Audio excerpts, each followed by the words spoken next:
بسم الله الرحمن الرحيم. إن الله وملائكته يصلون على النبي يا أيها الذين آمنوا صلوا عليه وسلموا تسليما.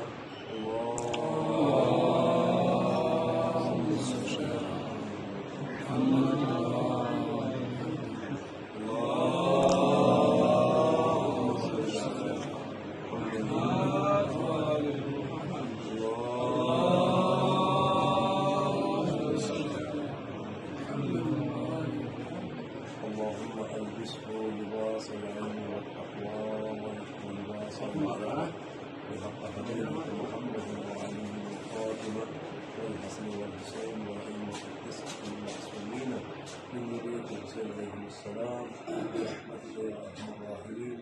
اللهم بارك هذا اللباس لصاحبه، اللهم اجعل هذا اللباس لباس العلم والتقوى بحق محمد وعليه الفاطمة.